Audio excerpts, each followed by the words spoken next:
Hello guys, ഇന്നൊരു carrot ഉപ്പിലിടാം. ഞാൻ ഒന്നേ എടുക്കുന്നുള്ളൂ കേട്ടോ.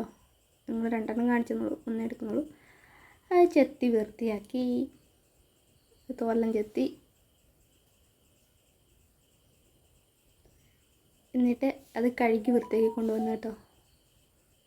നമുക്കത് നടുവിലെ 2 കഷ്ണമാക്കി ഇട്ടെടുക്കാം. ഇപ്പോൾ 2 പീസാക്കി എടുത്തു. എന്നിട്ടത് നീളത്തിൽ അരിഞ്ഞെടുക്കാം. നീളത്തിലൂടെ അരിഞ്ഞു. ഇനി അത് നടുവിലൊന്ന് കട്ട് ചെയ്യാം. നിങ്ങൾക്ക് ആവശ്യത്തിന് വലിപ്പം വേണ്ട പോലെ കട്ട് ചെയ്തെടുക്കാം. അപ്പോൾ എന്നിട്ട് ഇത് മൊത്തം ഞാൻ കട്ട് ചെയ്തു. നേരത്തെ കാണിച്ച ക്യാരറ്റും 2 എടുത്തില്ല, അതും കൂടെ കട്ട് ചെയ്ത് മൊത്തത്തിൽ പ്ലേറ്റിലാക്കി. മുളകിട്ടു. എന്നിട്ട് ചില്ല് കുപ്പി എടുത്തു. കൈക്ക് ഉണക്കിയതാണ് കേട്ടോ. രണ്ടത്തേക്ക് ഓരോന്നോരോന്ന് ഇട്ട് കൊടുത്ത്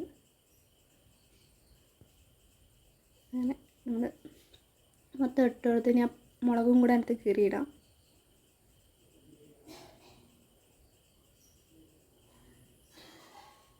നിങ്ങൾക്ക് എരിവിന് ആവശ്യമുള്ള മുളക് കേട്ടോ. ഞാൻ ഒന്നേ എടുത്തുള്ളൂ. ഇനി അതിനകത്തേക്ക് ഉപ്പിട്ട് കൊടുക്കാം. ആവശ്യത്തിന് ഉപ്പിട്ട് കൊടുത്ത് പിന്നെ ഒരു ഗ്ലാസ് നല്ല ചൂടുവെള്ളം, തണുത്ത് ചൂടാറിയ വെള്ളം ഒഴിച്ച് കൊടുക്കാം.